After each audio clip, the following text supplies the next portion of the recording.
രാത്രി ഗ്രീഷ്മയുടെ നനുനനുത്ത കൈകൾ ശരീരത്തിലിഴഞ്ഞപ്പോൾ ശ്രീനി തൻ്റെ കയ്യിലുണ്ടായിരുന്ന മൊബൈൽ ഫോൺ മാറ്റിവെച്ചു. അവളെ കെട്ടിപ്പിടിച്ചു.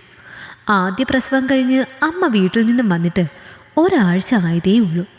അതിൻ്റെ ആവേശത്തിൽ അവർ എല്ലാ ദിവസവും രാത്രി മാറി മാറി ആഘോഷിച്ചു. പ്രസവത്തിന് ശേഷം ഭർത്താവ് എന്തെങ്കിലും എതിരഭിപ്രായം പറയുമോ എന്ന ഭയം അവളെ അവൻ്റെ ഇഷ്ടത്തിന് എല്ലാം ചെയ്തു കൊടുക്കാൻ പ്രേരിപ്പിച്ചു.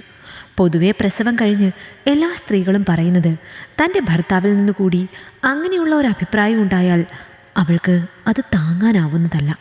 അതുകൊണ്ട് തന്നെ ശരീരം ബലമാക്കിയെടുക്കാനുള്ള വ്യായാമമുറകൾ അവൾ വീട്ടിൽ നിന്ന് തന്നെ പരിശീലിച്ചിരുന്നു. വയറ്റത്ത് വന്ന പ്രസവപ്പാടുകൾ ഒരുവിധം ക്രീം പുരട്ടി മാറ്റിയിട്ടുണ്ട്. ഗർഭകാലത്ത് വിടർന്നതും വലിപ്പം വന്നതുമായ നിതംബവും മാറിടവും പഴയതുപോലെ ആയിട്ടില്ല.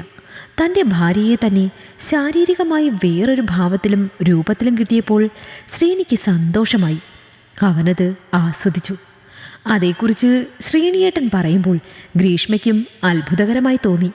മാത്രമല്ല വേറൊരു കാര്യം കൂടി പറഞ്ഞു. ഇനിയൊരവസരത്തിൽ തടി കൂടി വന്ന് പൊണ്ണത്തടിയായാൽ അതിനെയും താൻ ആസ്വദിക്കാൻ തയ്യാറാണെന്ന് കൂടി പറഞ്ഞു. വരുമ്പോൾ മെലിഞ്ഞതും പിന്നെ പ്രസവിച്ചപ്പോൾ അല്പം തടി കൂടി.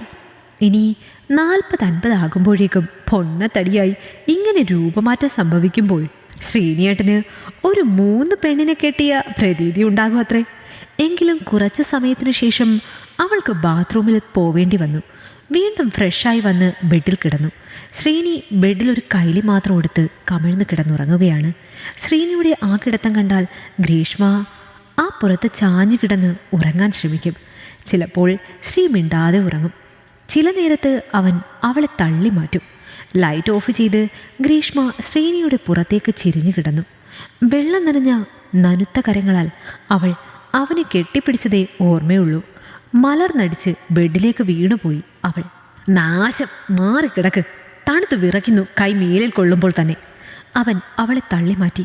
ഈശ്വര, അവൾ അറിയാതെ നിലവിളിച്ചു പോയി. ആഹാ, എന്തൊരഹങ്കാരം! ഈ ആണുങ്ങൾ ഇങ്ങനെയാ. കാര്യം കാണുന്നവരെ തേനെ പാലയെ നൊലിപ്പിച്ച് കട്ടിലിൽ കൂടെ കൂട്. കാര്യം കഴിഞ്ഞാൽ പിന്നെ തൊട്ടുകൂടാ, തോണ്ടിക്കൂടാ, മുട്ടിയാൽ ഉറക്കം വരില്ല. എന്തൊക്കെയാ പുകിലുകൾ! ഇതങ്ങനെ വെറുതെ വിട്ടുകൊടുക്കാൻ ഭാവമില്ല ഗ്രീഷ്മയ്ക്ക്. അവൾ ശ്രീനിയെ തോണ്ടി ചോദിച്ചു. ഇത്തിരി മുമ്പ് എന്തൊക്കെയായിരുന്നു പരാക്രമം? അതിന് യാതൊരു മറുപടിയുമില്ല. മാത്രമല്ല തലയിണയിലേക്ക് ഒന്നുകൂടി മുഖം പൂഴ്ത്തി കിടന്നു ശ്രീനി. അത് കണ്ടപ്പോൾ അവൾക്ക് ദേഷ്യം ഇരട്ടിച്ചു. നാണമുണ്ടോ ശ്രീ നിനക്ക്? കല്യാണം കഴിഞ്ഞ സമയത്ത് എന്തൊക്കെയാണ് പറഞ്ഞതെന്ന് ഓർത്തേ?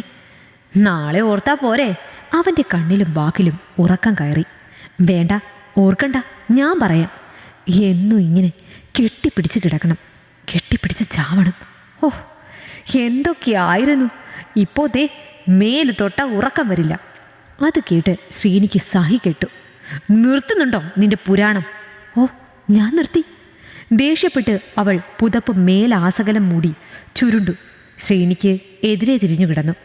രണ്ടുപേരുടെയും ഒച്ചയും ബഹളവും കേട്ട് തൊട്ടരികിൽ തൊട്ടിലിൽ ഒരുവൻ ഉണർന്ന് കണ്ണുമിഴിച്ച് ഇതൊക്കെ കേൾക്കുകയായിരുന്നു.